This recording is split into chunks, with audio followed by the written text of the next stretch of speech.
Did you tell me about Os Guinness's book, The Gravedigger Files? Was that No, you? no, I love Os Guinness, but is that better? Um, yeah, that's great. Yeah, right at the top Yeah. there. Perfect. Okay. Um, it's this book. I think I can't remember who told me to get this book. It might have been even Jeff Schaefer, but it's the Gravedigger Files and it's papers on the subversion of the modern church. And I figure it's like there's only a few people who would have told me to get that book, and I thought it was you. I do know though that you told me to get this book from Donald Scott, From Office to Profession, the New England Ministry Oh yeah, 1750 to 1850. But I can't remember why you told me to get this book. because that tracks the change from the church as a public institution with public offices that meant something Oh yeah. Yeah, to the change to the church as a private institution. So it switches it's the way the even pastors the degree of it changes to the pastors needing a professional degree from a university during that time. That's where it tracks. That's all the stuff we talked about with the effect of the abolitionist movement moving outside the church, the establishment of parachurch organizations, all happened during that time. So it's a really crazy time period, because the offices are kind of going away. The idea of public held offices established by God, it's going away everywhere. It's going away in the church, out of the church, everywhere. The whole shift of the way that people think about what it means to exist in public shifts and changes during that 100 years. But it starts in the church. The church is the one that does it first. and man, I have so much to read. Anyway, that came in and I was like, "Oh, this is a bigger book than I thought." You know, it's a large book that I didn't know. Um uh, Paul Thompson, what is his name? Paul Johnson. Paul Johnson's book on the modern era from basically the 20s to the 90s. That book is massive. Yeah, it's like 1,400 pages or something. I got the audiobook, and so I've been going through that thinking like, okay, not so bad. I have noticed that I'll go to bed with that book on and I'll wake up and that book is still going and it's like, oh, chapter 4. Yeah, uh, that book's mind blowing because we stopped um we during that era we stopped teaching history, right? So it's mm, so he's tracking the history, but it's none of that history is taught anymore. I mean, I didn't even get like a history of the 20s and 30s until I was much older and out of school. So you because those are the areas that are contested. We want to be we teach history now, trying to explain that every other era is just like our era. That this is all just normal, um, and but it was a lot different in other eras, and those transition eras, World War One, I learned almost nothing about World War One until I went back and started studying it in order to understand the poetry of the time. That's what finally caused me to go read the history, was the poetry shifts so dramatically and so suddenly away from the Victorian era into that World War One era of poetry. It's still men, right? It's still masculine. Men are still the ones writing the poetry, but all of a sudden it's cynical, and it's about how terrible the world is and life is, and how much we don't trust our authorities anymore, and how our authorities misused us so terribly. And it's like all of a sudden you get this shift and this change from the charge of the Light Brigade in the Victorian era, which is about the glory of men charging into battle together. Even if they lose, there's something glorious about the uniting of men into a battle force, to the individual cynicism of the soldiers of World War One. It's so dramatic that's what finally caused me to go read the history of World War One, was you know, what it happened to the soul of men during this time. for whatever reason, no one no one talks about World War I or World War II except to point out the fact that Hitler was bad. He did some Right. horrible things to the Jews. Even actually, it's funny. I watched the History Channel on World War I, and they tell you all the stuff that goes on, and they tell you about these great moments in World War I where you got Patton basically coming in with the tanks, for the first time, and um, uh, having basically his own platoon with that. And it just so there's these moments, but then you don't, because you're reading your moment in time back into this, you just think,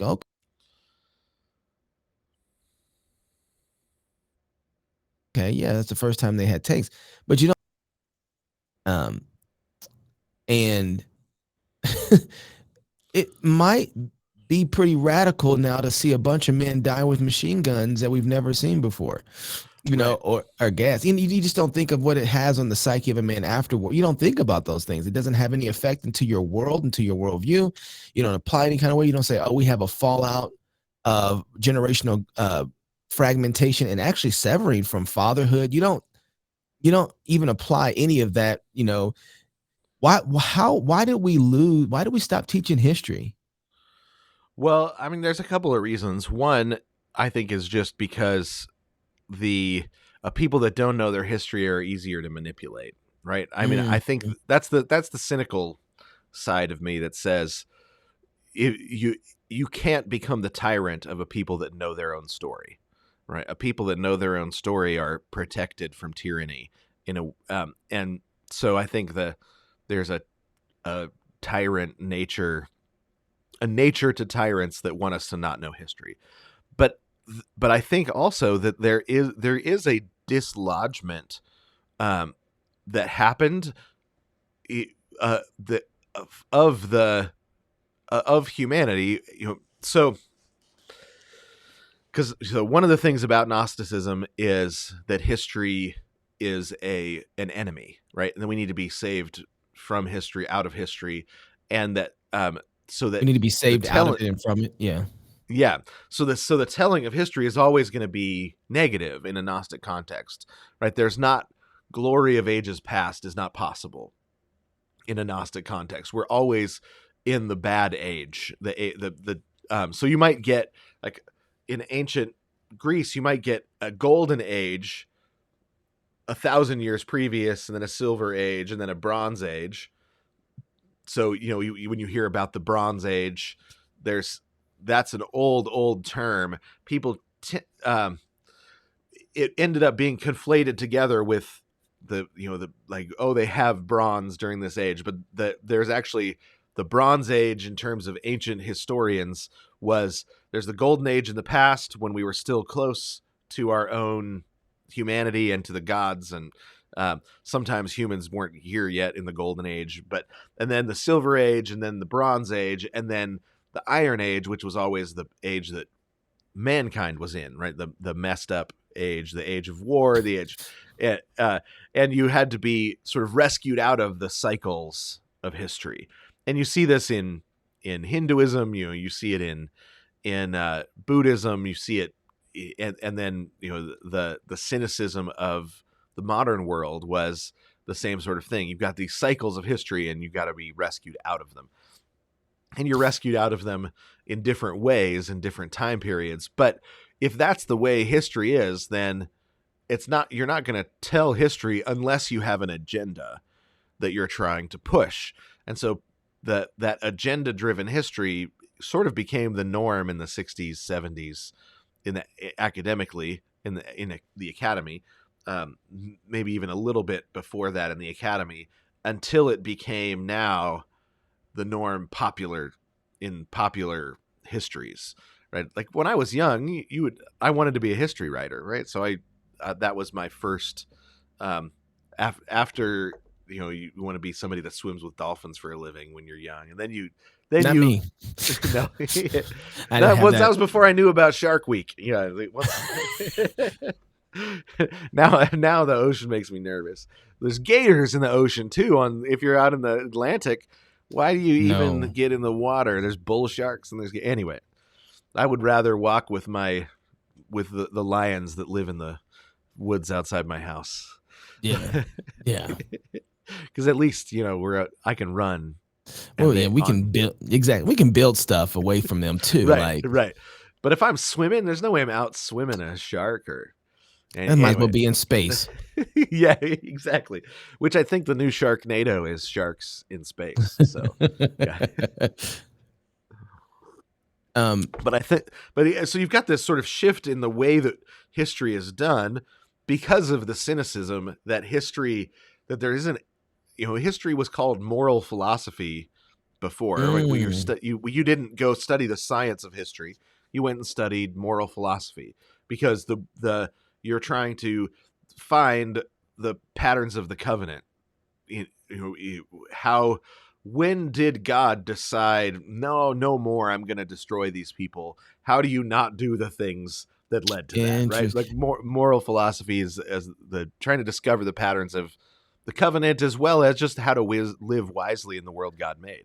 But that makes sense too, because then that's why it makes sense that common law isn't around anymore. Because if you teach history differently, or you don't teach it at all, or it's a drag, then common law, which is basically what covenantally what's handed down from generation to generation Right. about what God has done, and the understanding that we've learned from our ancestors before us, our fathers before us, is lost. And so, Yeah. of course, you got to lose common law if you lose history. Yeah, you lose common law, things are just sort of dissolved by an ahistorical understanding. So the law is one of them. Common law theory requires that it's a historical legality that Yes, is right. chained. There's a legal way Yeah, to move the law forward towards a greater understanding of righteousness. And there's an understanding that says we're not going to get it all right. Right, the human condition, because of sin, is such that we that our law codes are not going to be perfect, and that's not actually we're pushing towards making them more and more righteous, more and more just, but we don't expect to look at them and say we nailed it. Now it's perfect, right? That's why the Constitution has the ability to make amendments, because we know that in the common law tradition, the understanding is we're moving towards a greater justice, a greater righteousness, right? It's a yeah, historical process. yeah. Unless you lose history, But then yeah, your when you movement is lose history, backwards. yeah, it's gonna move. It's either moving forward or backwards, right? Yeah, and I think what's one of the things that I find fascinating. So because it dissolves law, but it dissolves authority, right? To lose history, you actually lose authority, and it's hard to tell which came first. Is authority what dissolved first, and so history went away, or did history get dissolved and so authority went away? But there's no understanding of hierarchy in the world anymore as a That's what you blessing mean or by as a good thing. authority. That's what Yeah, you mean by authority. Is like people don't legitimate authority, right? There's only like power. legitimate. So this goes back to our, and this might be going too far back, and I don't want to go too far back, but we were talking about the Enlightenment. Does that go back to the Enlightenment when we start talking about authority? What are legitimate authorities? What are legitimate offices? What kind of power do those offices have? Is Yeah, that what you're talking about? You talking about authority? that right. Yeah, yeah. So um, here's my version of the history of offices Okay. in the world.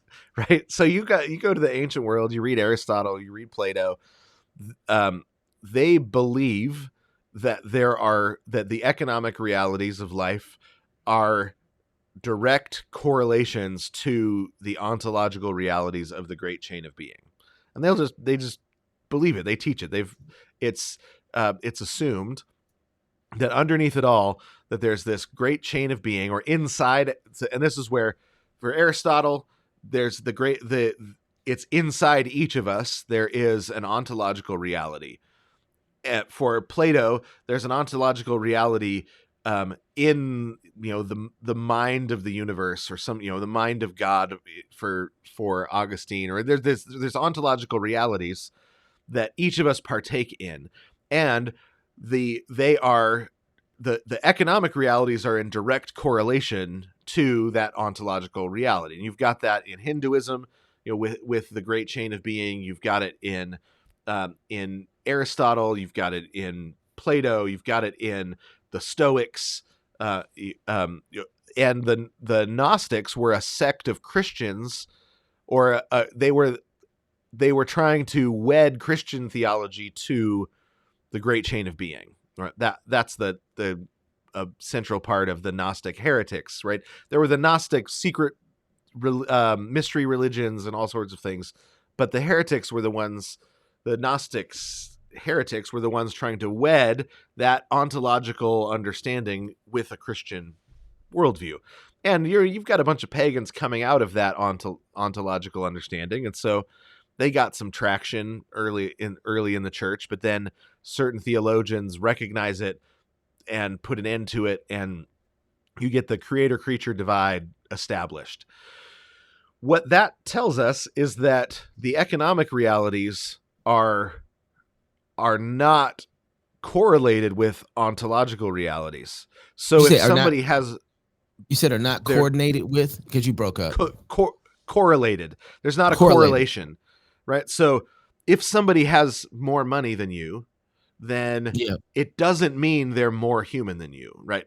Or if somebody is a citizen of Rome, it doesn't mean they're more human than a slave in Rome, right? That their humanity is actually ontologically identical, but their economic realities are different. And so this does funny things to society, right? So you have places where a slave is a really good slave, and his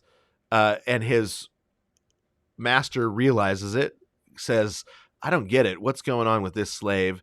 The slave says, "Well, let me tell you about Jesus." Um, the slave master gets converted, starts going to church. The slave is a good Christian, ends up an elder in the church, and his master is his congregant.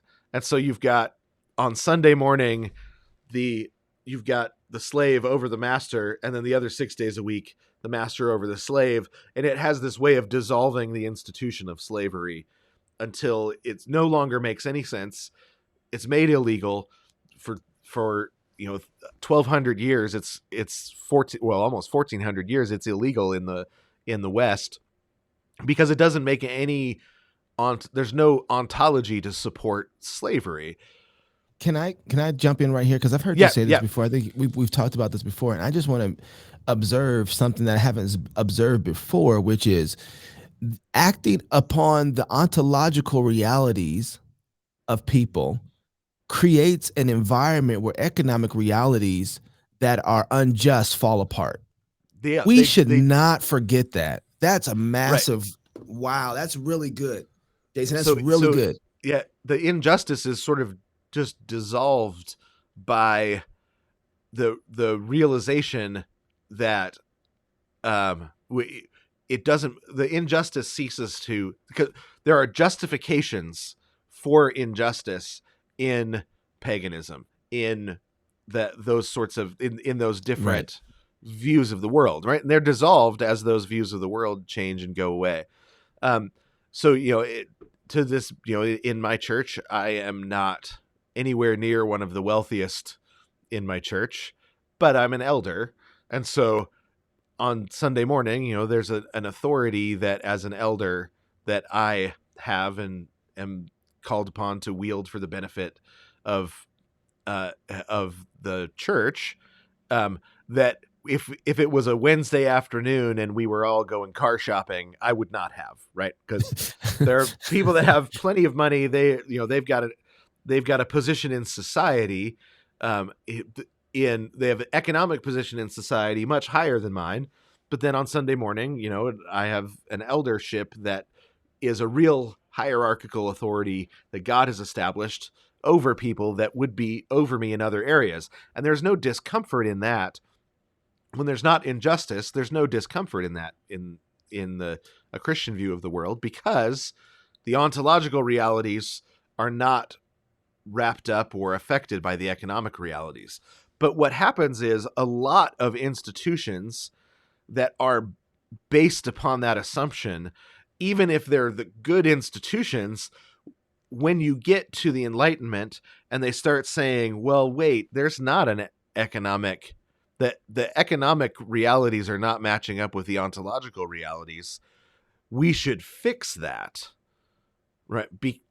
That's when you start getting the disillusion of offices in the world. So offices in the world are, authoritative positions that one person holds hierarchically over and above other people, where you've got heads and subjects of covenants, but those are not ontologically founded. Those are economically founded by God. And when we start returning to an older ontology in the Enlightenment, instead of it going into the mode of the ancient world, right? The neoclassical folks say, hey, we're returning to the ancient world. But what they don't realize is the ancient world is gone. There's no going back. But the ancient world, the hierarchies were founded upon ontological assumptions. I can own slaves because I'm more human than them, right? So you begin trying to shift back to that older understanding of an ontology.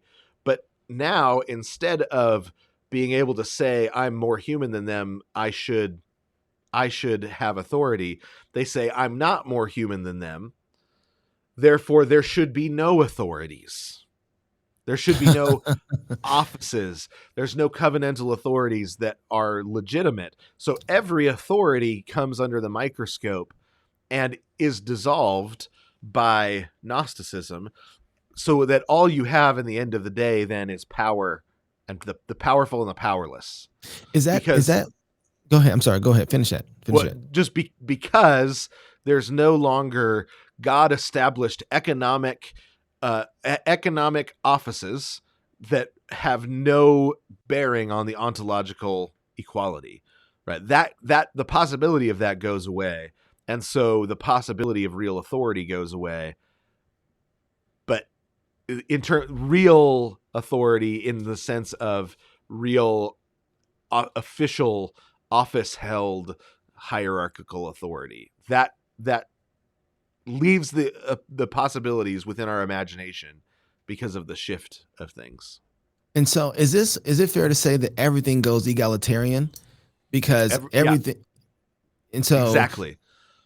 Yeah, because if there's no office, so everything, boy, this is really interesting because it really makes a very messed up world. It really makes an absolute messed up world because you have a group of people. Let's just use police officers and just kind of maybe work through it like this.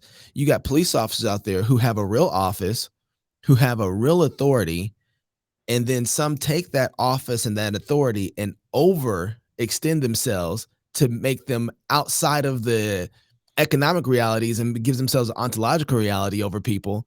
And then you got people on the other end who look at the office and completely disrespect it because they don't think that it should exist anyway. Yeah, and the difference in within the imagination of most people, the difference between the two is one has the gun and one doesn't. That's the only thing that separates them. That's exactly it. I've heard people say that all the time. Why do you obey a police officer? Because he has a gun. That has never settled well with me. Yeah, it has never settled well with me. Right now, there are situations where you say, "Well, he's got a gun, so I'm going to listen to him," but that should not ever be a police officer. Right. Situation. But why does he carry a gun? He carries a gun because of the office that he holds and what he's allowed to. He actually has a particular office where he can take a person's life. Right. He has the office of the sword. Right. That's where he's operating within. Yeah. So there were three there in the Middle Ages. There were three people allowed to work on Sundays. Right. There were the police officer, the pastor, and the doctor, because they were the ministers of justice, ministers of the gospel, and ministers of health. Right. So they were allowed to work. They weren't breaking the Sabbath to work on Sunday. Now, whatever you think about blue laws and the way Sabbath laws ought to function within a society, there is a lot of wisdom in that, to say, well, but they recognized that you were working directly as the hands and feet of God, and God doesn't sleep. God doesn't Right. rest. Right. And so that was their argument, is those are the judge, he takes Sunday off, right? He's not required on a Sunday. The president, he can take the Sunday off. He's not required on a Sunday. You don't need lawmakers on a Sunday, but you need the police, you need the doctors, and you need the ministers. Yeah. So, man, I want to get into. Leave it to me to always think about baptism, but I was thinking about the fact that economic realities and the ontological realities are blurring of those offices blurs covenant. Um, it also blurs how we view our family and our children as well. But I don't want to get into that because that's leave it to me. We'll be there forever talking about that because I think it's so important. But I But do want to get no, it into. is important though, because if Go ahead. father and mother are Oh, offices, oh, you better it's say a that. different Go ahead. Go it's ahead a now. different thing, right? So the office of father and the office of mother are authoritative offices in God's economy, right? And so my wife is really great about this, because she'll be talking to our kids, and she's like, "Well, look, you're my little sister in Christ, and I'm your mom. Those are both true, and so God gave me authority to be your mom, and I'm your big sister in Christ." Like and so my kids, my daughter the other day was saying, Mom, I didn't realize how important that was until I got older and Mm, went over to other people's houses. And she's like, we're allowed to do things that would be considered talking back in a lot of my friends' homes, because we've always been raised to know your authority comes from God. And so we don't question the authority that God has given you, but we also know you're our equal, and so we can talk to you, right? Like my daughter is like, I have friends whose parents fall off on either, or whose family right, cultures, I guess, fall over on each side. Like my my kids are terrified of my wife's authority, right? In a good way. right, right, And at the right, same time, they talk to my wife. Um, they come home and they're like, "Hey, I remember my daughter coming home once. She was 15, maybe 16. Said, Dad, why am I not allowed to date? It doesn't make any sense to me." And so we had a multiple day discussion back and forth. She'd come up, "What about this? What about that?" We got to the end and she said, "Thank you." She said, I, I can't just go to my friends and say, because my parents say so. I think she was 15. She's like, "I'm 15 years old. It ought to be my conviction." And now I can do it, right? Now I can answer all their questions, right? So she wants to have her own convictions. But the way you get those is by testing boundaries and asking questions. And if the authority is ontologically centered, you can't have that conversation. Because I said so is a fully legitimate answer even to a 16-year-old. But if they're economic, because I said so makes total sense if they're 2, but not if they're 15. Right? mm, At 15, they need to have those discussions. My other daughter came home once, 13, and said, "Dad, am I a feminist?" Like, what? She's like, "Everybody's calling me a feminist." And now I need to know. I don't know what that means. And so we got some books and we talked about it, and and that was a multi-year discussion, because she was being told by a bunch of friends that you're too confident, you have your own convictions. That's a feminist thing, right? And she's like, "No, that's a Christian thing, right? No, just because I'm 13, I'm getting my own convictions. Um, that are derived from my parents, but they're not centered in my parents' authority. They're centered in God's authority, right? That that's what you want is so she's like, she had to go learn what feminism really is, right? That's when I learned the history of feminism, right? It's in Yeah. conversation with my 14-year-old daughter. It's like, well, now I have to go learn. I'm her dad. It's my job to guide and direct her through these years. So I got to go get some books on. Did I freeze? No, no, no, no. Okay.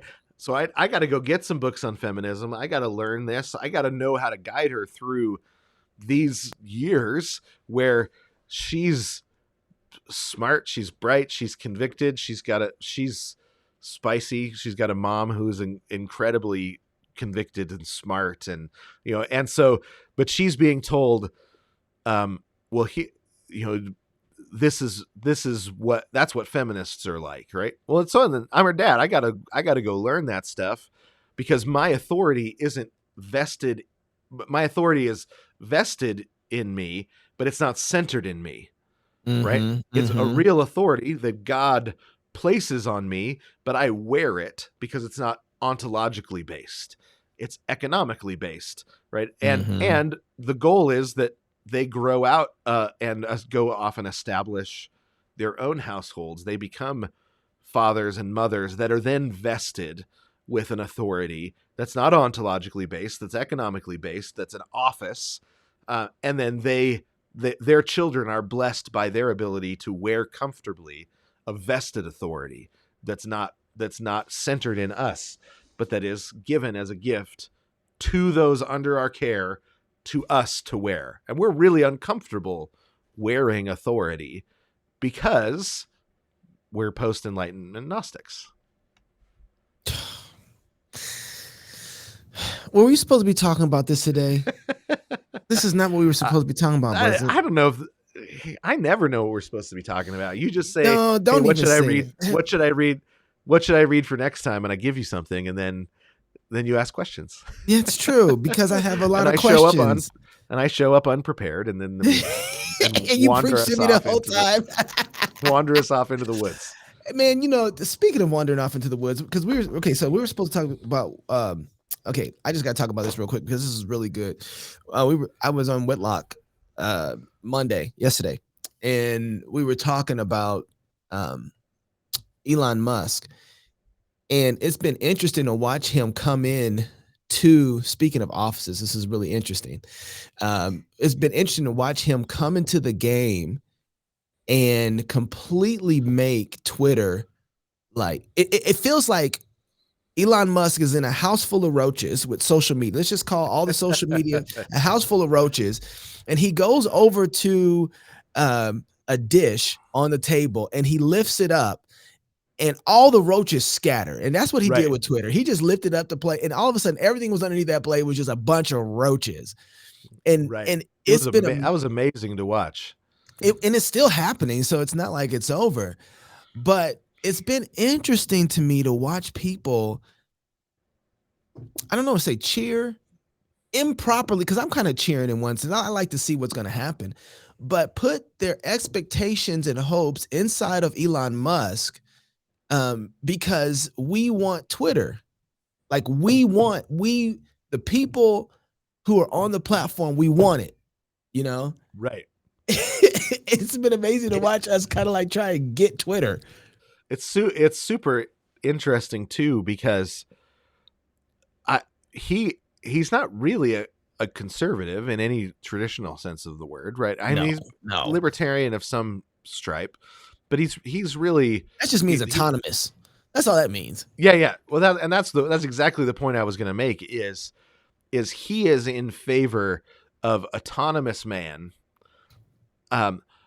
over against communal man. I see what you did there. That's brilliant. That's freaking brilliant. That's brilliant. And I think it's revealed where most of the conservatives actually are. Now, okay, wait. I'm You got to break I'm that. cheering You got to break that along as down. well, but You got to break down. What I will. Autonomous first, man. Okay, all right. First, what was it that, so in Whitlock's article, which was really good, he had a phrase or a word for like all of the Thing. the Yeah, and what does it stand for? It's like Facebook, Apple, Amazon, Apple, Amazon, Google, Twitter, and Google. Netflix and Google. Netflix and Google, yeah, yeah. And that was really, I thought that was a really smart observation that I hadn't thought of before. But they work in concert together to push a particular agenda, and Elon came along and pushed against it. And I think what it revealed was because Elon he's an anarcho capitalist as far as I can tell, right? Yeah. um, that that free reign capitalism is a good in and of itself, um, and uh, and then the Fang crew, they're pushing a communalism, um, in which the community as a whole, and the community standards as a whole are the thing that we're protecting, right? That we're not protecting that the good is the community, but it's not particular. The individuals in a community are sometimes need to be sacrificed, and individuality needs to be sacrificed for the good of the community. And that's just what you do, right? So so you've got community standards that are enforced, for the good of the community, but the community is almost something abstract, because it's not for the good of the people in the Right. community, right? So when That's you've got good. when you've got an anarcho-capitalist come along and threaten the communalism, and all the conservatives say, "Hooray, free speech! That's what we want! Hooray, individualism! That's what we want! Autonomy! That's what we're after." You think, except that's not Christian conservatism anymore, right? Autonomous man is the ideal of the Enlightenment, Mm. right? Communal man is the idea of the romantic response to the Enlightenment without questioning any assumptions. It's only in Christ that you can hold together individuality and community, because we are made in the image of a triune God who is individual and community, right? There's one God in three persons, neither of which is more fundamental than the other, right? That's the goal of humanity, to mature into a community in which the individualism and the community are existing in perfect fellowship, or in perfect love, But most I'm sorry, I gotta conservatives, write that down. The yeah, goal of humanity is to mature into the Godhead. into a perfect reflection of the Godhead. Yeah. Yeah, thank you. The goal of humanity is to mature into the perfect reflection of the Godhead. Man, we don't use that enough. Yeah, and I think what's interesting is watching the way, I mean, there's so much about it that, when we were talking yesterday, there was so much about the whole situation. But the fact that conservatives are like, that's what we're after, if we were just given our autonomy back, if, right? That's not autonomous man is, um the that goal of autonomous man is what created World War One, what started World War One, World War Two, what started the gulags, what started, um, Mao on his death rampage. That's the reason, all the Cambodian rock and rollers were put in prison and killed.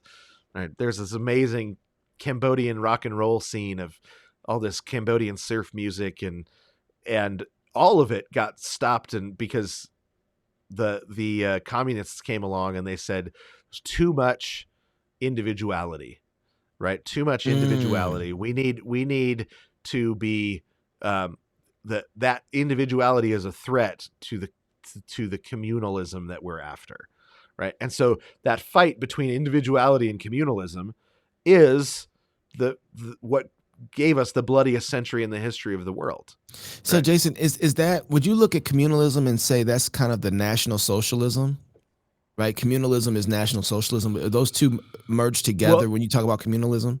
there's two versions of it. National Socialism was a kind of communalism that was centered around the economy, Or, and or the state? then or well the communism and socialism were centered around the state's power. National Socialism was centered around the economy's power, right? Ah, So okay. so you had, but they just disagree about what is the center of human society, right? Uh-huh. So you've got the socialism and well, communism really is centered around the state's power, right? So um, they want to get rid of all ownership, get rid of all property, get rid of everything, and everybody is simultaneously the ruler of all, right? So so the authority to rule is at the center of communism, right? So you've got to get rid of the economy, because the authority to rule needs to be shared, and the economy is what threatens the unity, or it threatens, I guess, um, the equality of everyone. Whereas in National Socialism and fascism, you have the economy is considered the thing that holds us together, right? Um, so the economy is controlled as a way of keeping us united communally as a community. Whereas the thing, for Christianity, what holds us together communally, well, it's not just a single thing, right? It's layers and layers of things that hold us together, right? Our humanity as a whole, internationally, holds us all together, as we are all equally human, a part of the human race, and then our nationality, our ethnicity, our local our different local things hold us together in different ways. Our government has an aspect in which it holds us together, but then our worship is also, it holds us together.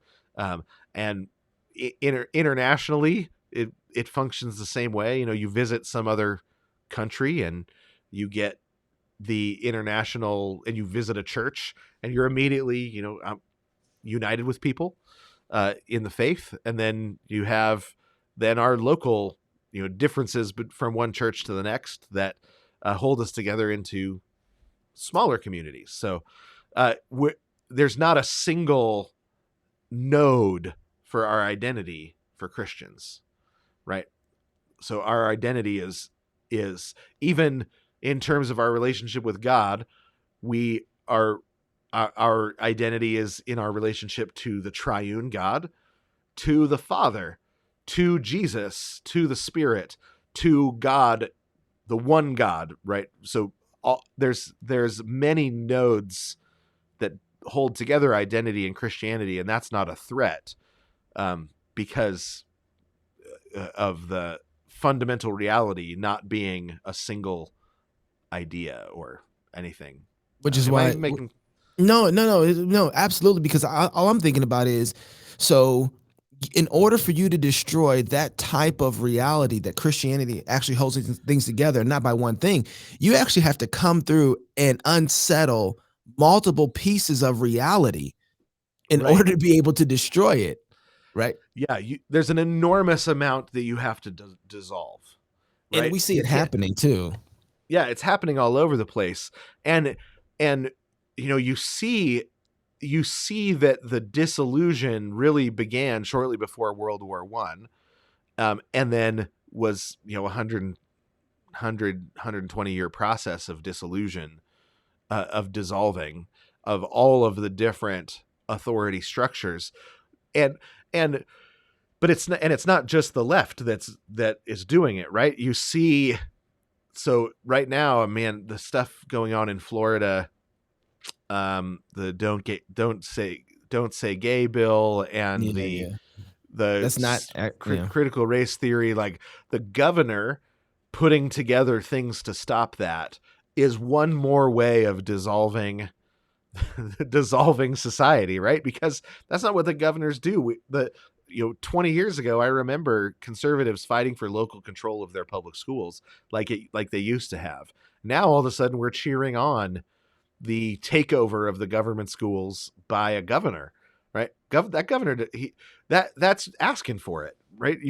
The Now all they have to do is change out governors, and they can do whatever they want in the public school because precedent has been set, and the right cheered it on as a new precedent was set on how government school systems work and function. Now, even if you don't want government school systems, there's no way to not look at that and say, man, you're really going to load a gun when you're not sure who's going to be holding it in 2 years.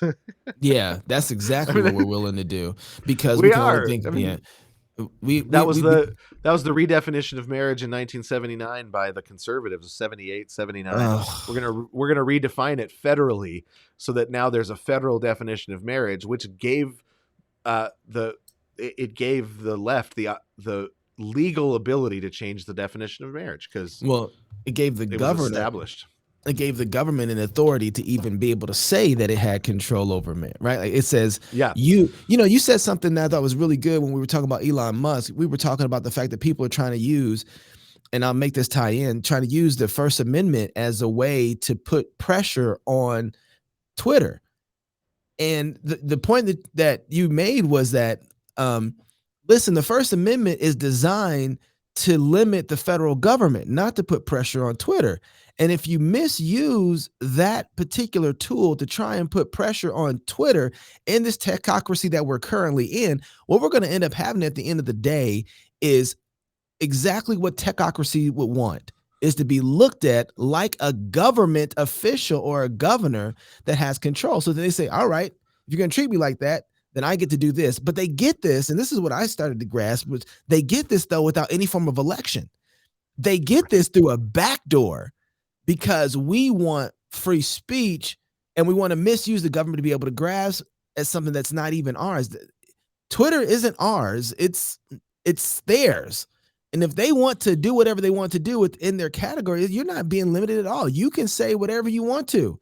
You might not stay on the platform, but you can say whatever you want to say, right? Twitter can't right. stop you from saying what you want to say. You won't be saying it there, right? Right. And But what we've done is we've said, hey, well, we want our First Amendment rights. You can't stop us from doing that. The First Amendment is a limitation on the federal government's power. It's so we're saying to Twitter, we're willing to treat you like a governor right. if you will give us free speech. Right? That's basically the formula, or it's an assumed technocracy, right? We're assuming that That's right. they are our rulers by the way that we're treating them. And that's just one more disillusion, one more dissolving of the First Amendment, right? The First Amendment means less and less all the time because we misapply it. Well, and I was going back and for whatever you want to, people have their problems with the Constitution, and the guys who wrote it, you got our forefathers, you got Madison and Adams, who were very clear that you had to have a moral people Right. if you're Yeah. going to use this, right? Like you had to, and if you didn't, and Madison particularly said that if you didn't have a moral people, the only thing that was going to happen with this Constitution is it was going to be used to nip at each other until we completely devour each other, because Yeah. there's no moral foundation for it, which basically is saying if you don't, the Constitution is only acknowledging the authority that God has given to man, right? Like say, okay, hey, you are made in the image of God. You have these rights. The Constitution isn't making those rights. It's acknowledging the rights that has been given to it. It's acknowledging certain offices, if you will, and its own office and what it's allowed to do and what it's not allowed to do. But somehow this is because of the autonomous man, we've disconnected the Constitution from the God of the Constitution. And the Constitution to me is in the same. It'd be really interesting to see how David Fowler would think about this, but I think it's in the same line as common law, where it's another piece of the revealed um, covenantal realities of man growing into what you say um, to reflect the Trinity perfectly, right? Yeah.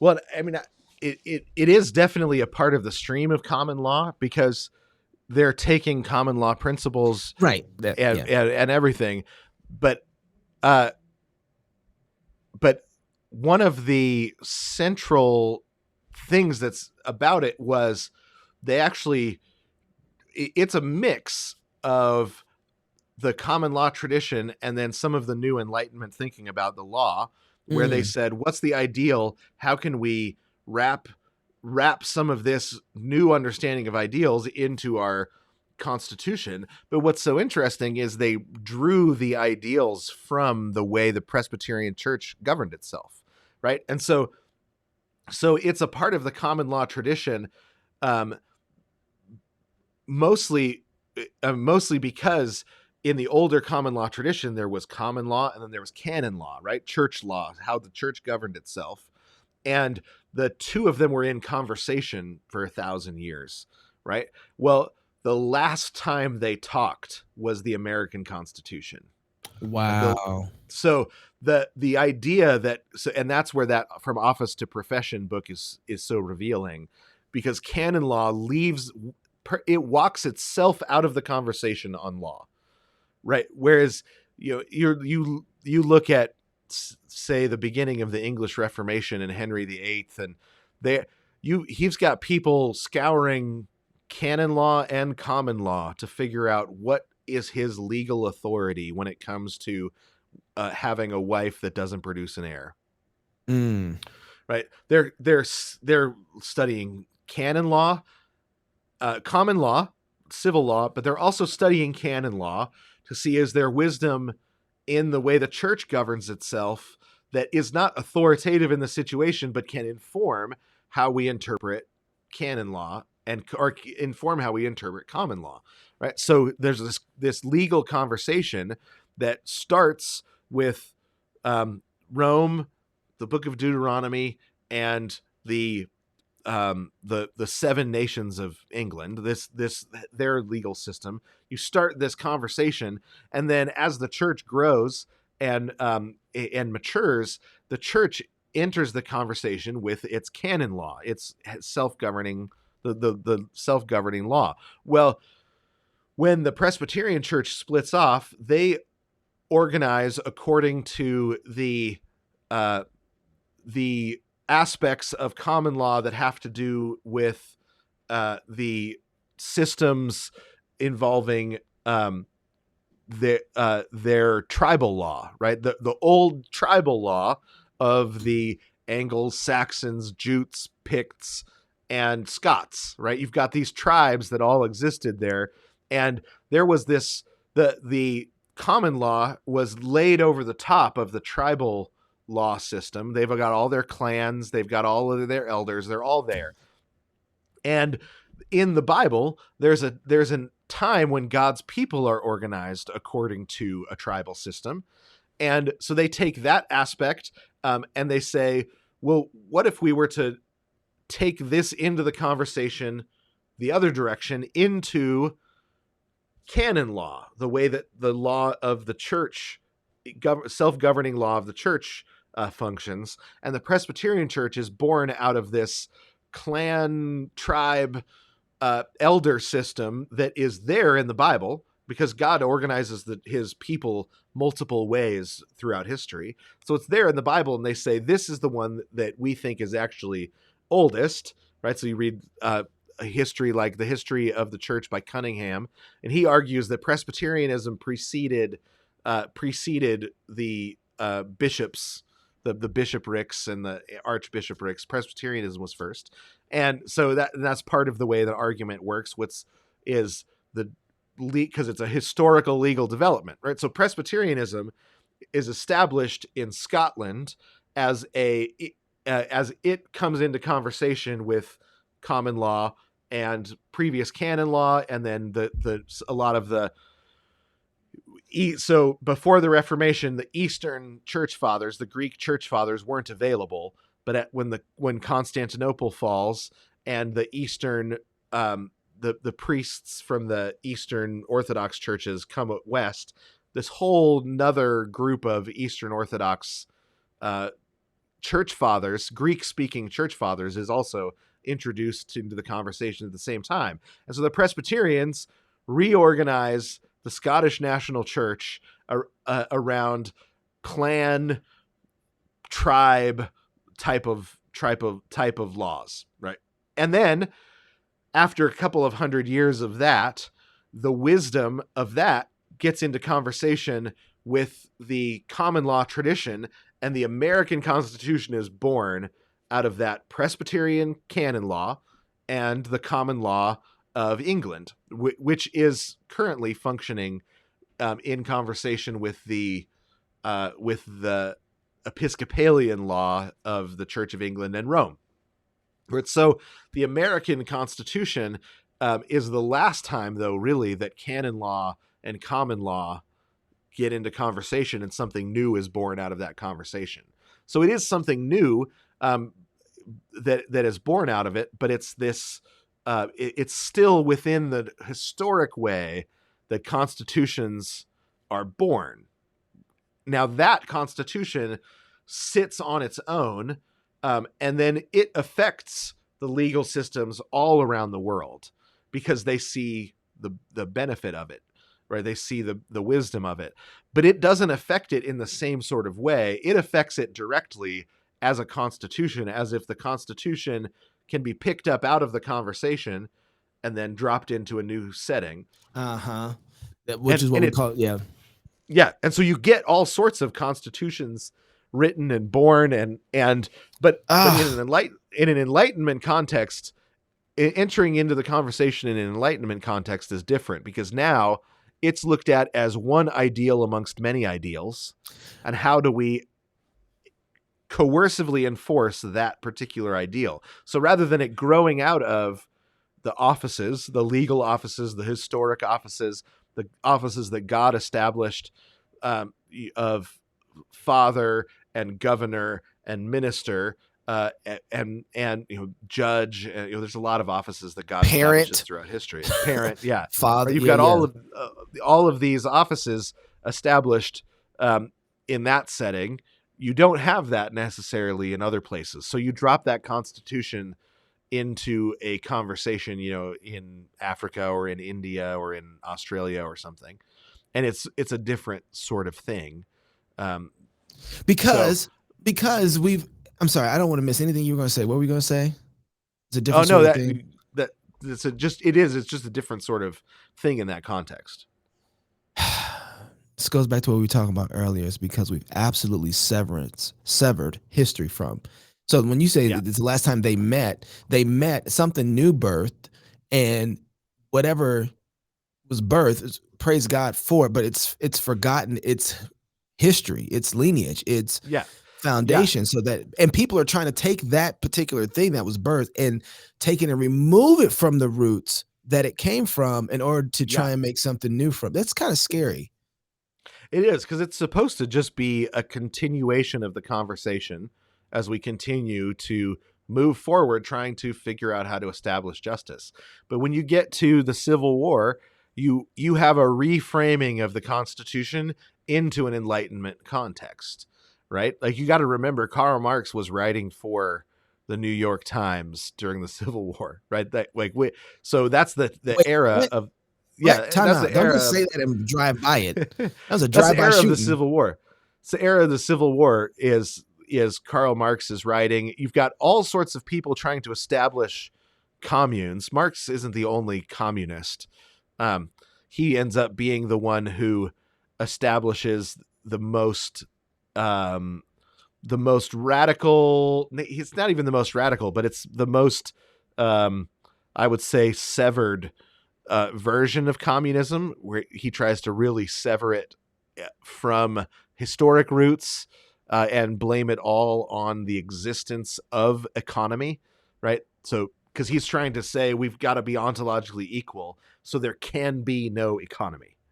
There can be no economic differences at all because we need ontological, we need to acknowledge the ontological equality, right? But you've got all sorts of people trying to establish communes. He's not the only communist at the time. He becomes a bugbear because he got it written down and in a way that, well, because Engels translated it all into a way that made sense, because Marx himself was not necessarily the clearest of thinkers. He It's was a it's it's always about the drunk. popularizers. It's Yeah. always about the Yeah. popularizers. Who can popularize?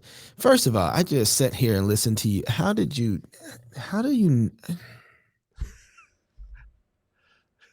just I'm, I'm concerned that I broke you. yeah, a little bit. I just went on a journey through history and it's This is why you impressive. got to warn me what we're going to talk about. So I can No, be this is exactly why I don't warn you what we're going prepared. to talk about. Because so Jason, so then we were talking last week and you said we got to talk about Walker Percy's. Yeah. Because you already talking about Specifically chapter 18 of Lost in the Cosmos was the one I was like, that's what we got to talk about. and Right. so okay, I don't even know where to start here. But so when you brought up autonomous man, you started hinting at this conversation that we were going to have with Yeah. Walker Percy. So why is it that you said we need to talk about this? Because the question is, if once you dissolve out all the offices and authorities and once you cleanse out the official organization of the world, what do you have left? And that's what Walker Percy says. I'll tell you what you have left. You have possession, right? You have a world, you have a humanity that's open to the demonic possession, but he doesn't mean it in the individual way that we mean it. He's a doctor. He's a physician, who he goes through a period of, so he comes from, Walker Percy's an incredible mind. He comes from multiple generations of fathers that committed suicide, right? So I think it's the 4 generations up to him, the father, the grandfather, the great-grandfather, and the great-great-grandfather, all of them commit suicide. Wow.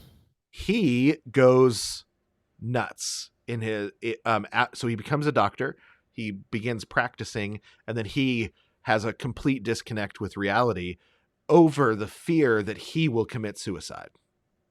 So not suicide, he doesn't have suicidal thoughts, he has fear of suicidal thoughts that cause a psychological break in the process. Say that again. So his fear that he will become suicidal causes a psychological break within him because he knows his history. He knows his family history. And while in the crazy ward, he basically, he has a conversion experience. So he is from a long line of Louisiana Roman Catholics who don't have conversion experiences, right? But he has one, and he doesn't know where to plant himself because through his conversion experience and his basically studies of the historic faith, he comes to realize that the church is sick. And it's not the Protestants are sick or the Roman Catholics. So he's a Roman Catholic, but he's not a Roman Catholic that says, hey, you should all become Roman Catholics because the Roman Catholics have escaped this sickness, right? He says the South is sick. The South, he says, is has cleansed itself of a true understanding of Christian society, and has left man autonomously attempting to create himself in the midst of an ex-Christian society. So he said Mm. we live in a Christ haunted world, but all that's left is the ghost of Christ, not Christ himself. And so there's and it's this brilliant insight in which he says the problem is that we have dissolved every what he calls natural connection, every natural connection according to the nature of the way God made the world. We've dissolved nature, and all we have left is autonomous man floating, disconnected from the world. Right. So you've got this. Each person is a ghost in a Christ haunted world, and he says, and what has happened is it's left us open to corporate possession by a new spirit, right? And it says it's the spirit of the erotic violence, the spirit of erotic violence, right? So, and you think, okay, this is weird, right? It sounds kind of weird to say that, except for as soon as you start thinking about it, he basically says, we look at ourselves as if we can be scientifically that we can scientifically plumb the depths of what it is to be the kind of creature that we are, and all it does is make it worse every time, right? He says you look into the rest of Christendom throughout history, there isn't inner city violence, right? I'm sorry. Say that again. You broke up. I don't know why the internet. This ain't nothing but the devil. Say Yeah, right. He says you look through the history of Christendom, you don't find inner city violence. You don't find ours is the society that has produced hordes of child molesters. So you don't get child molesters in Christendom, right? Throughout history, it's not. So if somebody's like, oh yeah, look at all the child molesters in the church, it's like, that's actually a new phenomenon historically speaking, but it's real. It's a problem. What you don't have the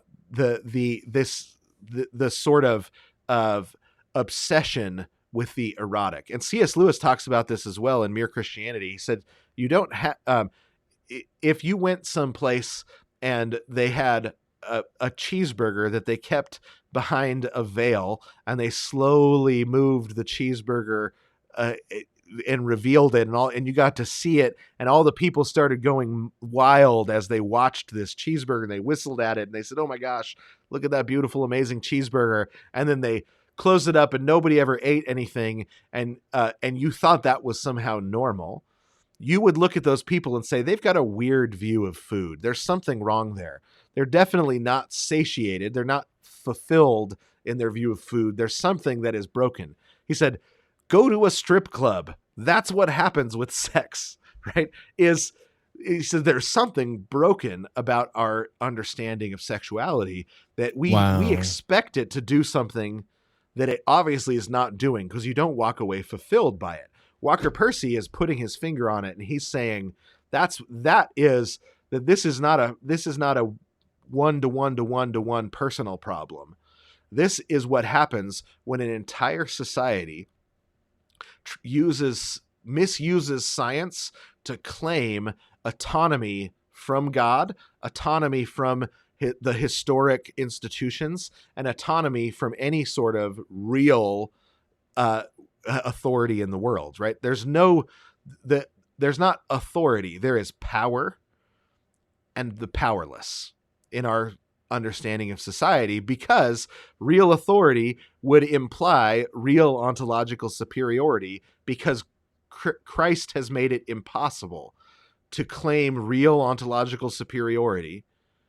All you can get is autonomous man. Autonomous man, when autonomous man separates themselves from the historic institutions of the church, they leave themselves open to possession by the spirit of erotic violence, is what is his claim, right? That's his claim, that we left ourselves open to the spirit of erotic violence and then invited the possession as a society, as a whole, right? And so, I mean, this explains every Taylor Swift song. This explains every, uh, it explains these cycles of pop music, right? You get in popular music, you get love songs followed by sex songs followed by drugs, right? You get it in jazz, then you get it again in rock and roll, and then you get it in again um, in the pop music of the 80s, then you get it in punk rock, then you get it in hip hop, right? You've got Yep. this Yep.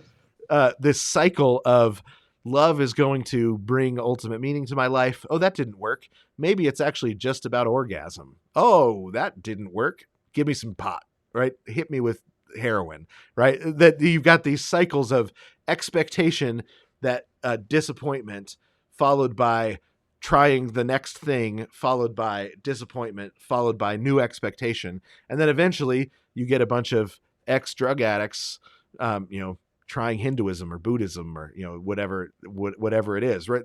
But it's this, there is a weight and an expectation put upon the male female relationship that disappoints because it doesn't do that, because we try to have those relationships in authority free office, without offices, without established authorities, without any sort of institutional framework. We try to have those relationships and expect them to deliver um, ultimate meaning, and they don't. And so then so I mean,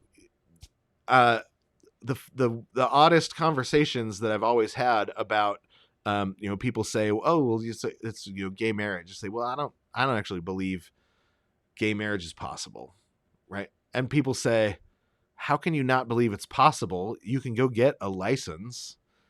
You can go get a marriage license, right?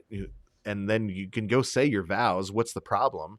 Say, well, marriage is actually the establishment of a hierarchy, the establishment of offices, and there's no one to hold the other office. Mm. Right? If you've got two men, there's no one to hold the other office because it's a gendered office, right? You have to have certain body parts to hold the office of wife, to hold the office of husband. That's what it is. That's the kind of institution that it is. Just like, I mean, and that's the argument that Paul makes for male only pastoral ship, is that's the kind of, it's an office like father, it's an office like husband, it's a gendered office. It's not a question of it, and that's just the nature of the institution. And so there's no way to seal the covenant if you don't have both offices filled, right? It's So, just it's impossibility. That's not the so, kind of world we live in. so, Jason, this is this is radical, because this is when you see the church having the fight or the argument over women pastors, you're like, you're gone. Yeah, you're Not done, like right? you. You by the time, imaginatively speaking, it starts to make sense, you're done, You right? said, But by the time your imagination has gotten to the point where you say, well, why couldn't she, right? You're done, right? Your imagination is shaped so different from reality that you literally that I, I you are possessed. mm, Your mm. institution is possessed by a different spirit. Because so the people, we were talking about this with Price, where the ideas have consequences. No, no, no, no. Ideas are the Are the consequence. consequences, right? They're the consequences of covenant faithfulness, unfaithfulness. Um, yeah, Jason. it's Okay, so here's where you didn't. Okay, listen again. I don't want to miss what you're saying. That's why I'm not hardly speaking. I just want to let you get all this out. But what you didn't get to, you had the erotic violence, but you stopped at drugs. You didn't go into the yeah, violence part of this. How do you right. So get? to the violence part of this? Where is that? And I guess I need some definitions of what is the eroticism or erotic, and then I think I get the violence, but the way he's using erotic in the book is not in the traditional sense, Yeah, right? yeah, right. So he's talking about the so what he means when he talks about erotic is actually um different, because he says it's something that Christianity brought into the world, right? Right. He So says Kierkegaard Christianity, said that. yeah. So Kierkegaard makes an argument that Christianity brought the erotic spirit into the world, but when it's subjugated to Jesus, Uh, it's a blessing, just right? like all So things, right? yeah, so this is see I mean, if there's a couple of places that I think C.S. Lewis is blowing modernism to bits, to in the Chronicles of Narnia, right? There's the part where he's on Ramandu's island on in the Voyage of the Dawn Treader, when they say, "Oh, in our world, stars are flaming balls of burning gas," and Ramandu turns and says, "Even in your world, that's only what a star is made of, not what it is." Right? Mm. He is making a ontological. He's turns his ontological jackhammer on, and he's like, right? He's getting at the Gnostic assumptions of modernism, and he knows he's doing it. But the other place is when at the end of Prince Caspian, when they're all out dancing, and the god Bacchus shows up. The god Bacchus is the god of wine, celebration, and eroticism. And he shows up, and in the ancient world, he is a terror, right? When he shows up, literally people start tearing each other to pieces, right? That but he's also necessary. So once a year you have these bacchanalian festivals, where Uh-huh. everything is subverted, and you get to kind of do whatever you want, and it satisfies the god Bacchus for the year, and then you go It's back like the to movie The Purge. the Purge. Yep, that's a bacchanalian festival, and um, that really, I think, is what Mardi Gras eventually became. I don't think that's what it was established as, but Mardi Gras is sort of that bacchanalian festival now. But that's a good example of what he's talking about in terms of the release of the spirit of the erotic. And So would what that be? happened? I'm sorry, I got to stop you. Would that be the Super Bowl too?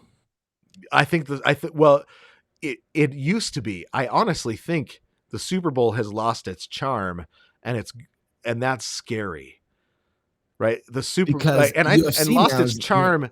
I think lost its charm. I mean that in a technical sense. The Super Bowl was a yearly charm that we said over the spirit of violence that held it at bay for a little bit longer, right? I mean, but it's lost its ability to do that. Um, you know, because it's not violent enough, Which is, and go ahead.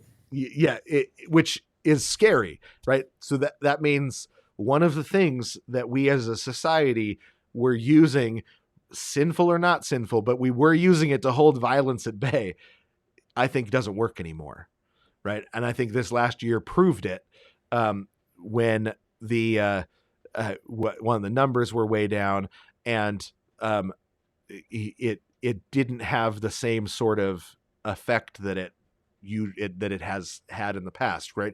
Where it brings a major rivalry to the front. Everybody gets on their side.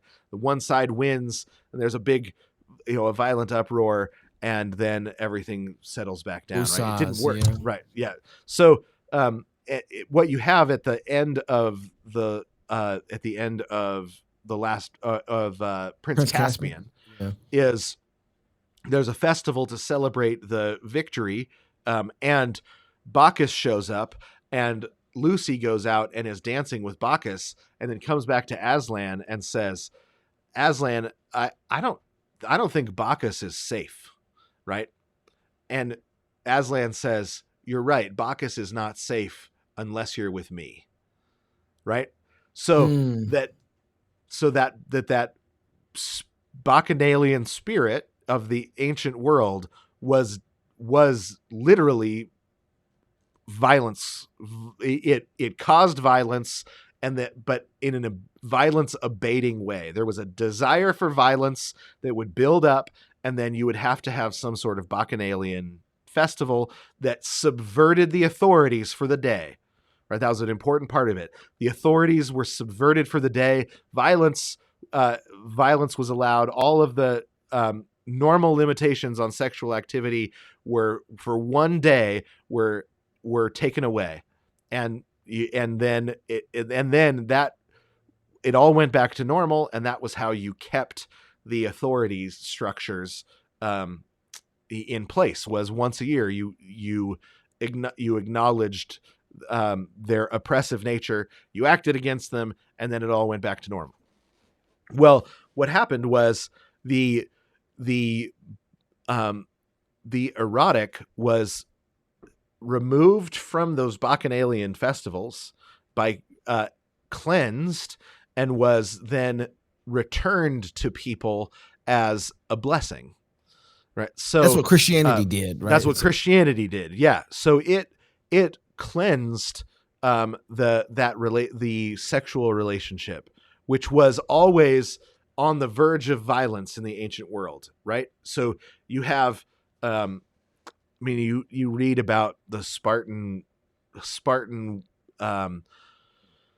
just the, I mean, it's not homosexuality amongst the Spartan soldiers, it's sodomy, right? Because it has nothing to do with, I like men, I like, that's what I prefer, right? It has to do with, I prove my coercive superiority by sodomizing people, right? It's Mm. disgusting, but it was normal in the ancient world. Christianity, it takes the coercive force and separates it from the erotic, right? It establishes rape laws. Like, no, you actually, like, if you rape a bunch of people, you can end up killed, you can end up exiled, right? You don't, coercive violence and sexuality are separated, and the and violence is then limited by laws. It's limited by it's limited to its scope within the authority of particular offices, and then it's kept That's right. there, right? Yeah. So violence becomes something that's just done by the police and the military and judges, right? It's done decently and in order, now, because it's necessary in order to, the coercion is necessary in certain Wow. situations, but it becomes limited, and it becomes separated from sexuality, right? And sexuality then is protected by uh, by the covenant of marriage, where it can flourish, right? So just like, you if you just plant a bunch of apple trees out in the wild, you don't get apples. You have to plant them in a garden. You have to protect them. You have to care for them, right? And then you get apples, right? Well, sexuality, when it is not even reined in, when it is Properly planted, yeah. properly planted into the garden of a protective covenant relationship, um, and then society all looks at it and says, we love it there, it's beautiful, it's wonderful, we love it. And it takes hundreds of years to make some of these changes in places, Yeah. but by the time you get to um, the center of the Middle Ages, you've got the erotic love poetry is all written in terms of marriage, right? And then Mm. you get to the Puritans. The Puritans write, but now what is the last thing that needs to go is that this idea of an unrequited love is somehow more erotic than a love within a covenant. So you've got, in the center of the Middle Ages, you've got all of these love poets often writing to women that they're not going to be able to marry. Now, sometimes it's because she's the queen, right? And there's a love for the queen that is expressed in erotic terms, but you would never ever even touch the queen, right? She's not yours, but you Yeah. see that she's beautiful, right? And but now that's there's something still bent about that, but it's no longer the coercive violence of the ancient world joined to Right. the sexuality, right? Okay. Well, So when the Puritans and the Protestants come along, they take all of that tradition of erotic love poetry and they aim it at their particular wives, right? mm, And so now you get a flourishing of the erotic spirit in its proper place that that becomes fulfilling in a way that you haven't really seen in the world. You get in instances here and there, but for the most part, the erotic poetry of the Middle Ages is unfulfilled erotic poetry, knowing that it would be wonderful if, but because I can't, it's an unfulfilled erotic poetry, which is better than coercive violence joined to eroticism, but it's not yet to what you get post Reformation amongst both Catholics and Protestants, right? After the Reformation, Catholics and Protestants both start dedicating and writing all of their love poetry to their spouses. Now all of a sudden you've got this new thing that got a bunch enters of the apple world. trees planted. Right. You got all these apples, and all these people are like, oh my gosh, these apples are good. And it turns out these apples provide the kind of energy that it takes to literally travel the world and establish colonies everywhere, right? There's a Is that reason colonies? that, yeah, colonies, right? There's a Yeah. reason that the introduction of the healthy erotic spirit within marriage immediately becomes the spread of culture throughout the whole world, right? These cultures that learn how to move all of the erotic love into a marriage and celebrate it as a community also become cultures that spread to the ends of the earth. Okay, pause right there. Okay, because I just want to recap real quick because that was a lot. And so I want to make sure I understand this. Christianity ultimately comes into a culture where eroticism and violence is merged together as one. It Right. comes because it's because, and for the most part, offices are not in place for these things to properly live. Christian, The offices that are in place based upon a belief in ontological superiority. So thank you. coercive violence down the chain of being is justifiable. So, and the Christianity comes in and then says, no, no, no, no. You're not in that stream of things. Yeah, That chain of exactly, you're not exactly. in the chain of beings. That's not you. This is the world. This is the environment you're in. And guess what? You are a father. This is and you have a wife. This is where your eroticism goes. You are a governor. You are a police officer. This is where the violence goes. And it starts separating these things in their proper places to the point that we get a whole new world that reminds us again of the garden that's supposed to be generating Right. to the rest of the world. So we see this post-millennial expansion from the proper understanding of theonomy. I just wanted to throw that in there. Okay. All right. And so Christianity comes in and brings this beauty to, this is really interesting. Christianity takes something that everybody would look at and say, kill it, throw the baby out with the bathwater. We don't do that. And it says, no, no, no, no. These things are beautiful. They're great. I love how Pastor Wilson says this. Fire is good, but fire needs to be put in the right place. Fire on the couch is a bad thing. Right. Fire Right. inside of the fire pit is great. Fire inside of it heats the house when you put it in the right place, right? But it'll Yeah. burn the house down if you put it in the wrong place. Christianity comes in and puts all that fire all in the right places to develop and build a beautiful society throughout the world. Okay, that's where we're at. And that's Right. so now eroticism and violence are in their proper places. Right.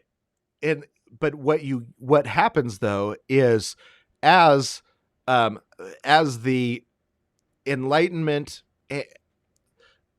as the realization that these that all of the offices, all of the established hierarchies in society, as the realization that they do not have they don't have an ontological foundation, that they're simply they have an economic foundation. As that realization is separated from a joyful submission to Jesus, right? When you separate it and it becomes the justification for autonomy. You are Explain not that. Yeah. you are not ontologically superior to me. I shouldn't have to submit to you, right? Mm. Now, Mm. now that that statement is not false. You are not ontologically superior to me. I shouldn't have to submit to you. That's not a false statement, right? Right. Because what Christianity teaches is you are not ontologically superior to me. God has put you in an office, though, that over me, and my gift to you as the one holding that office is my submission, right? My gift, and that literally is the way that subjects talked to their kings and their queens. It is that it was a joy to give the gift of submission. There, um, even within in the Middle Ages, within the the there was a way for you to pick up and walk over and join yourself to the Lord next door if you thought he was a better lord or a better king. Like you could move your citizenship from one lord to the next. It wasn't. Now there were probably generational consequences to that, right? Like if your kids, then the next king next door that you walked away from the submission to, you had generations long memories in the Right. ancient world. That's another thing that we don't remember. There's this great scene in the 5th chapter of the Iliad in which these two men, one's a Trojan and one's a Greek soldier, and they come up against each other, and then they declare their names to one another, and then they realize their grandfathers had one of the grandfathers had once kept the other grandfather as a guest, and they were a table they had they had generational table fellowship established, and so they're coming into war, and then they realize, oh wait, no, we have our grandfathers are friends.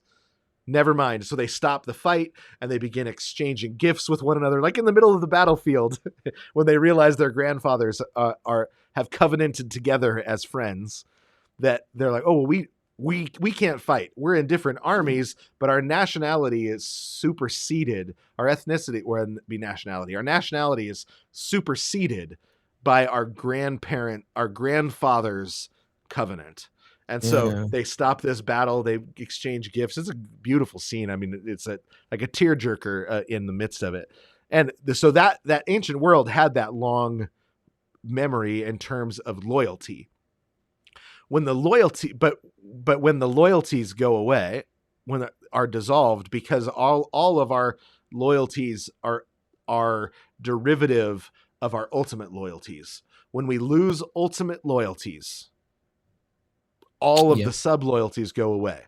Yep. When the sub loyalties go away, then that statement, you are not ontologically superior to me, I ought not to be forced to submit to you. When that is true, then the loyalties also dissolve. You get autonomous man. Autonomous man is explained as just historically speaking, autonomous man is then also explained scientifically, biologically, right? And so, Oh, wow. right, so you Yeah, have what this else does he now, have? Yeah, that makes right? What sense. else does he have? You've got the my body is the limitations of me, right? That's the extension, the limitations of the extension of me, and so you've got a biological explanation of autonomous man, right? Now that version of mankind is what Walker Percy says. This is the one that is liable, or is, historically speaking, ends up possessed by the spirit of the erotic, by becomes an erotic demoniac, right? Possessed by the spirit, because and the erotic is now suddenly explained in biological terms, explained, and there is no Yeah. covenantal limitations. There's no ultimate loyalties that put a limit on it. All that is left is, can I orgasm? Yes or Mm. no in this situation, right? Can I? Now, and he says there is no way to not end up recombining the spirit of violence and the spirit of the erotic. Okay, hold The on. difference is, Oh, oh, go go ahead. ahead. Finish The that. It's difference good. is, whereas in the ancient world, the violent spirit had an erotic subset, he said in the modern world, the erotic spirit has a violent subset. That's the only difference. So then why orgasm? Why is orgasming the most highest form of reality, I guess? Would that be the right way to Yeah, yeah. verbalize And that? that's it's because it's the one time that in the for the moderns to experience a complete experience of place, right? So for him, Oh, right? that makes So sense. Okay, it's so then it's about that's the only time where they're not Gnostic anymore. yep, And so they exactly. actually feel real because there's Right. something. Okay, that makes sense. Because you end up with a divided self, right? You end up with your spirit and your body divided, and they get more and more and more divided, right? We become more and more ghosts inhabiting inhabiting an animal, right? More and more and more ghosts riding an animal really is what we end up, is the our spirit is so dislodged from our experience that we become these ghostly creatures that ride around the animal body that we are. And he said, but in orgasm, it's held together, it's combined again. Now he says there's other things that do that to some people, right? There's sometimes people experience music in a way that holds them together. Sometimes people experience things in the moment in a sports game that cause them to feel recombined. You Sorry, froze. So am I back? yeah, you're back. Right. So you said there's other things that do this for people too. You said. So there are other things that sometimes will do this for a particular individual, um, where music, in the experience of music, will hold us Uh huh. together for a moment. The midst of a sports game, they'll hold us together for a moment. He said sometimes, Yeah. you travel to a new place and the new place is so alien to us that we feel recombined for a moment. He said, but what always happens is we end up eroticizing those things. We end up eroticizing those other things because it's actually the spirit of the erotic that has possession of a culture of autonomous man, right? And so it's a it it's a hard 2x4 to the forehead when you realize, because what it means is autonomous man is a myth. We are actually connected into communities still. We are actually connected into institutions still, but Right. we're telling ourselves the story. No, I am autonomous, right? But then why is it that entire groups of autonomous men and women act the same, Well, right? It's and so because we yeah, still are a culture. We yeah. still are a people group. We still are, and we're still held together by something. It's just no The longer the limiting institutions. Now it's the spirit of the age. the main thing that demon possession does is help you justify the renunciation of reality. Yep. Right. Like that's what demon possession does. It helps you renunciate because you're still living in the world, you're still existing in the world. You can't escape it. The reality of the world is an inescapable concept. You just can't get away from it, which is why Right. orgasming is what it reminds you of that, and so that's why you're chasing it in one sense. But Jason, the other thing is that it once you and we see this so much with pornography. Once you see that pornography doesn't fulfill, you keep going deeper and deeper and deeper, and it goes to a point like you were talking about earlier. Why do we have so much pedophilia? Why do we have Yeah. so much rape in supposedly a Christian culture? Why do we have so much violence? Well, because that is the end ultimately of this eroticism, this form of orgasming has a trajectory that it has to go to. So violence has to fulfill that passion to be able to Right. try and touch back down to reality again. Right. So you end up feeling this the that same sort of that same sort of wholeness in the act of violence, right? Mm. That you used to be able to get through an erotic act, but you keep not being able to now, right? And so it turns to violence, right? Okay, Jason. Because it's a fundamental ontological frustration that you're running into. Your being is running up against reality Yeah. Yeah. over and so that frustration, he says, eventually the frustration erupts into violence. So, so Jason, I don't even know how to ask this. This is going to be sloppy, so forgive me. Are we living vicariously through the things that we're engaging in media to try and temper down, like sports do, the reality of where we're going? So you look at the movies that are out there, the horror films that are out there, the action, some of the action stuff, Kill Bill. Okay, Mm-hmm. you look at it, and Quentin Tarantino. Everybody knows what that means, and yet he is selling so many tickets to films. Right. Is it because we're living vicariously in order to tamper down the reality of, because pornography is rampant right now? Like, I mean, there isn't anything on the internet more watched than pornography.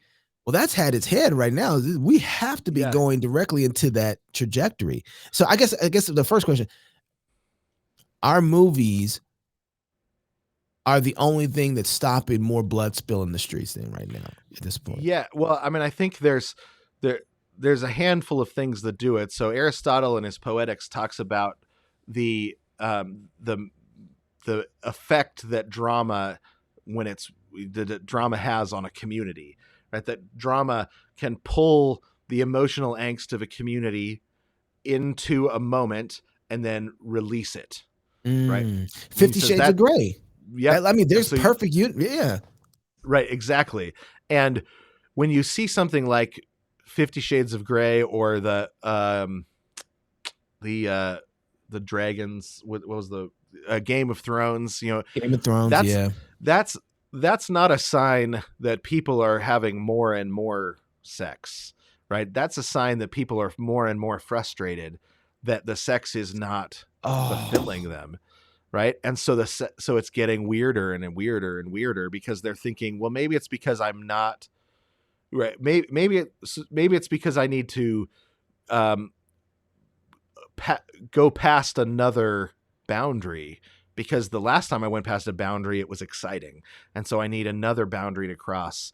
I need another boundary to cross. And so that I mean, that's why you get pedophiles. That's why you get that they're looking for the thing that feels fulfilling in the moment is actually the crossing of the boundary, not the sexuality, right? So not the actual erotic act anymore.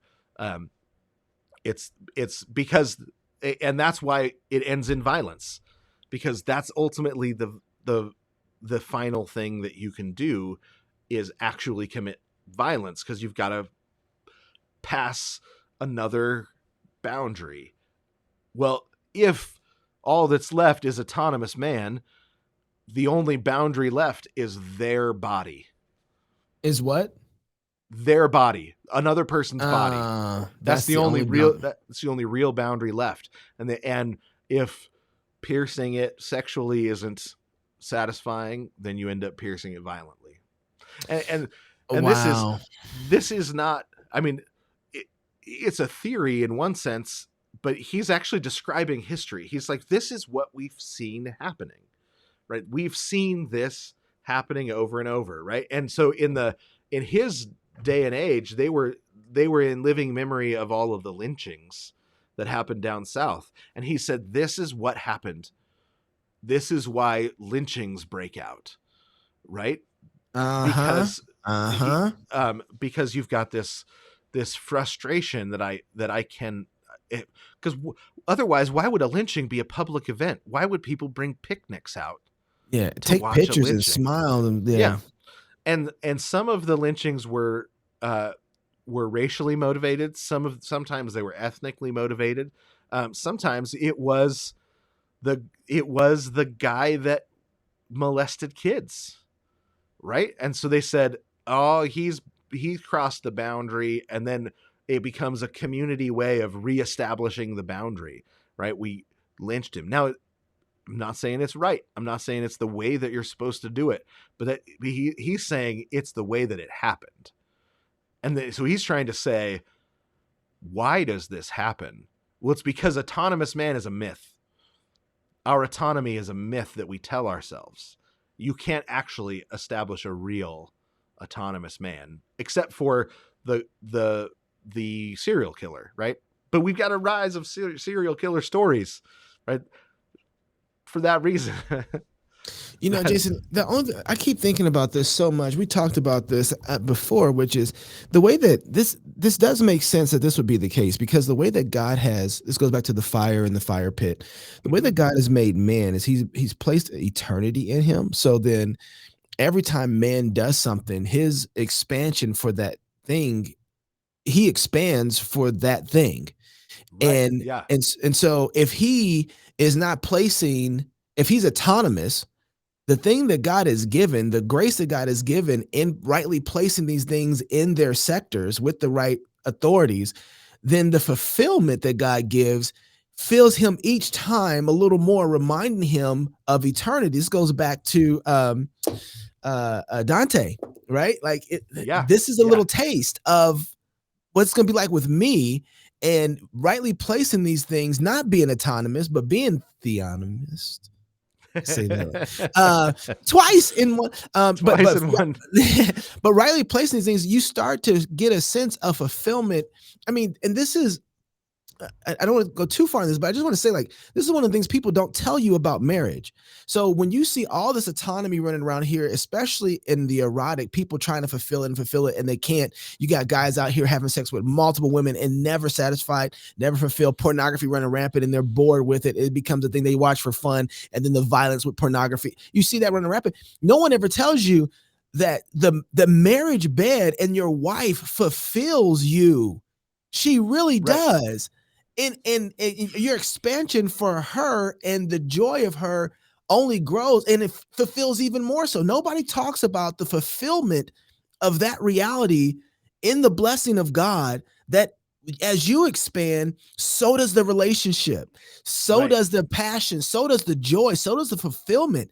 And so everything, so all these things out, especially same thing with raising kids, as they Mhm. grow, as you're faithful, then your joys expand, reality expand, all these things that they keep expanding, but they expand and they're fulfilled. And then as you continue to join, they expand and then God fulfills it, and it keeps going, Right. and it will go off into eternity until he is the one, that is, we'll see him as he truly is, right? And we'll expand and he'll Right. fulfill, right? And Uh, so it makes yeah. sense that we go. I'm sorry, go ahead. Well, and I was just gonna say this. He Walker Percy calls it the vacuousness of autonomous man, right? That and so he takes these metaphors, and he says they're metaphors, but they're kind of literal, right? Like autonomous man is actually a vacuum that is constantly sucking the world into itself to try and fulfill itself, but all it ends up with is an empty world, right? Because it Uh-huh. doesn't actually fulfill, right? So you'll swallow the entire world into yourself to try and to try and fulfill yourself, and all you end up with is a emptied world. I call it the vampiric nature of autonomous man, right? The Mhm. autonomous man is a vampire that's constantly sucking the life out of everything around it. And then it says, well, what was wrong? That there's something wrong with the world, because it's just now it's just this empty shell of a thing, but it's because you emptied it trying to fulfill yourself with it. And marriage is like that too, right? If you come into a marriage and you are fulfilled by God, you find a fulfilling marriage. If you come into a world trying to fulfill yourself with your marriage not being fulfilled by God, you will Uh-huh. you will suck the life out of your wife, suck the life out of your marriage, and end up with a vacuous empty nothing, of a marriage, that and that you does it doesn't, that you and you think, well, I did the same thing that person did, right? I got married. I was faithful to my wife. I all this. But if you're trying to get your meaning from the marriage, right, you turn it into an idol and use it. You use it that way. You actually empty it of meaning. And I think that's actually what really happened to marriage. We it wasn't that Idolized it, huh? we did. It's not that we disregarded it. It's that we idolized and it didn't fulfill, but we emptied it of meaning. And so then we moved on to something else as a society. I think that happened in the Victorian Wow. era. Right. I mean, I think it goes all the way back, that's why we got feminism, is because we did that to our wives. You had a bunch of vampiric men that emptied their wives, and then they Well, we created but feminism. Jason, we've done that with every office that existed. Like Mm-hmm. we've done it. We were just talking about the with Elon Musk and the free speech, right? We've idolized free speech, and we've become autonomous, thinking that our constitution could live and survive apart from it's in the chain of being, right? Like, Right. Right. and so we've thought that we could live apart from the God that's given us, and then we've become autonomous, and so then we just trying we've idolized. I've heard Ben Merkel say this before, that um, we tend not to want to give God the things that He requests of us. But it turns out that when we offer these things on the altar and give them to God, He gives them back to us better than what we even could have imagined. Right. And, I guess the picture, I mean, for me, there's a couple questions here, I think, because we're hitting 2 hours. Again, I don't know how this keeps happening. How is it? I think we can make the connections. I can make the connections on how we're doing this in Christianity. I think we talk about with marriage. Anytime we idolize something apart from God, we end up getting neither of them. Like we end up Right. getting a Right. curse, right? How how do we reestablish authority? Because that's we kind of have to go back and do what the early Christians did, so that we can put these things, because I don't think the church, so we can put these things in the right place, because I think the church too is getting this wrong. It's amazing how many Christians I talk to that have no problem with biblical or have no problem with autonomy, not in the biblical sense, like they want kind of some biblical theonomy, but when it comes to the civil magistrate, it's all autonomy, right? They have all the offices are neutral, and they can choose to do what they want to do, because God's kingdom is not of this world. So why are we worried about politics? Why are we worried about the government? Why are we worried about laws? That stuff isn't a part of the world. That's just Gnosticism, right? That's just Right. flat out. Right. But how do we reestablish authority in such a way that puts this right?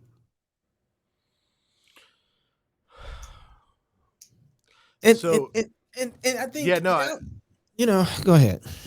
it's so hard, right? Like, because so it made me think of First Timothy 6, where Paul's talking to Timothy 6:17. He says, "Command those who are rich in this present age not to be haughty, nor to trust in uncertain riches, but in the living God, who gives us richly all things to enjoy."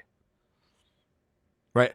So um we have a tendency to say, command those who are rich in this present age not to be haughty, nor to trust in uncertain riches, but in the living God, and tell them to give their stuff away. Right? But he Mm, says, actually, the first thing that he says to do is don't trust in what you have, but instead acknowledge that it's a good gift. Right? mm, So, and then he says, let them do good, that they be rich in good works, ready to give, willing to share, storing up for themselves a good foundation for the time to come, that they may lay hold on eternal life, right? So we want to jump that middle section, because we know that when you don't trust in your riches, that you end up being generous. But we're like, let's get those rich people generous. But there's actually a step in there in the middle that says that says what is the cleansing act of your riches, right? What does it look like to not trust in them, enjoy them as a gift, Wow. and then Wow, that's pass them good. along as well, right? Like so I think we have this um, in the reestablishment of authorities.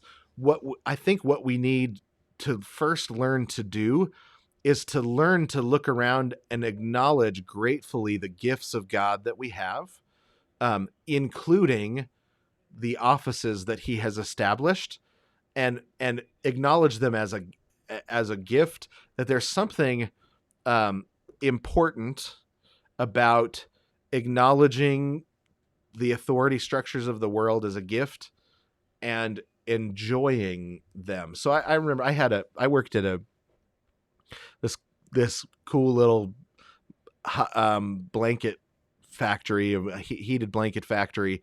This little, I mean, it it was when I was in seminary, and we were super poor, right? A couple of kids. We had some health issues with our littlest kids when they were born, and so we would go through this time where we were really poor, and the sole fell off of my work shoe, um, and so I was wearing my church shoes to work because I had to wait for my next paycheck to get a new pair of shoes, and my boss walked by, who owns the company, and he was like, "You're wearing your church shoes."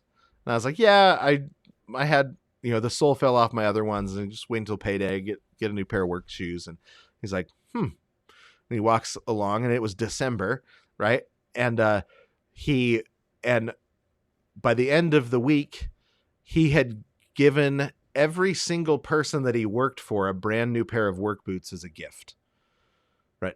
So it he didn't it was amazing, right? He saw that I didn't have work shoes, and he didn't just slip me a pair or give me a bonus. Or every single person in the company got a new pair of work boots so that I wouldn't be singled out as the guy that couldn't afford a pair of shoes, right? And I got home that day, and I said, this is how you end up with lords, right? This is how you end up with the reestablished. It was this guy. He made good money in his company, and but he had his eye out for how to take care of the people. He looked at his employees and said, "These are the people God has given me to take care of right now. And the best way I can take care of them is by giving them a job, so they have the dignity of earning everything that they receive. But when they can't, he makes sure they're taken care of." I thought this is how you reestablish joyfully submitting, people that joyfully submit to a lord, because this guy could be trusted, right? He could be given authority, and it'd be trusted because he was given because the role that he was given in his life, he used it to bless and take care of people, right? It was and that comes from looking at what you have and seeing it first as a gift, and then being willing to give, right? Being willing to share. And then you reestablish your authority through service. Or authority, I guess I would say, is reestablished in the world through service. Because authority that's reestablished coercively is not a picture of the authority in the Trinity, right? But the Jesus's submission to the Father is not because he's ontologically inferior. That submission is a gift that he gives to his Father. He joyfully submits to his Father, and because he knows, and it says he went to the cross for the joy that was set before him. He knew so he said, "Not my will, but your will be done," to his Father. He is joyfully submitting to even the cross because he knows the Father wouldn't send me to the cross if it weren't for my own good, which Colossians 1:15 through 20 tells us it actually absolutely is for his own good, right? That it's because he's going to give him the thrones of all the world. Psalm 2 promised it. Colossians 1 tells us that he gave it. And Philippians 2 says he submitted lower and was made lower than anyone else. That was because the Father told him to go there, right? Lower than anyone else. But he was joyfully submitting to the Father, Hebrews tells us. He joyfully went to the cross for the joy that was set before him. So it has to be something that grows up from a love that establishes the authority of people over it on purpose, establishes the offices of the authority over it because somebody is known that they can be trusted with that office. So, which is why I think it's going to be a generational project to reestablish the institutions of reality that have been dissolved by Gnosticism. But I think it's done by those that when God gives us something, that we joyfully accept it and thankfully enjoy it as a gift, and then are willing to share with it. And then we look for those people that we can joyfully give the gift of submission to establish them into an office. Institutions of reality. This is going back to, I think the reality that's hitting me is you don't get out of this apart from fatherhood. You don't Yep. get out of this from marriage, rightly understood, living in the world. You really, I mean, and we just proved that. But you really don't get out of this because everything that you just described comes from a man loving his wife and modeling for his children what authority looks like and how to submit to it, and the wives loving their husbands and taking care of them. This is all back to Ephesians and Titus. Like you don't get out of this any other way. Like I think, like you said, 120 years or something like that. You said, Yeah. I think you are 4 generations in. Right. I think you're 4 generations deep before you start seeing. If we don't start there, if we don't start joyfully taking on that responsibility as men, it's so funny to see men talk about all this masculinity, and they always talk about it outside in front of everybody else when it's time to be. And I'm not saying that those places don't exist, but it's very seldom that I see men talking about this masculinity and what it's for inside of the four walls of their home, right? Like that's where this is cultivated at. That's where this is taught. That's where when I was on Whitlock, I was telling them, they were talking about Twitter making culture, and I said we need to step back for a second. Twitter culture, unless the family has abdicated its responsibility to make culture. There is one culture maker, the family. We teach the morals of the society. We teach how you engage with your neighbor. We're the ones who are discipling our kids to understand authority and submitting to authority, and then what it's like to be in authority, right? That all comes from us. And when you've had that 3 or 4 generation breakdown that you talked about last time, all the offices are gone. Nobody even knows what to do when they get them. Even good guys like DeSantis, who's trying, don't even know. That's what a good guy does, right? DeSantis is not a bad guy. No, he's a good guy. He's not setting out and saying, "How do I dissolve one more institution of reality?" Right? Right. And yet that's what he's doing. Like, I gotta have. He has misdiagnosed where the fight is happening, and so he's swinging his sword where the fight isn't, and so he's actually breaking down his own weapons of war. So, and this is where we can learn from guys like Master P, who they say, what is a man? Well, a man's somebody that thinks about his grandkids' inheritance, right? You're like, dang, Master P is a prophet.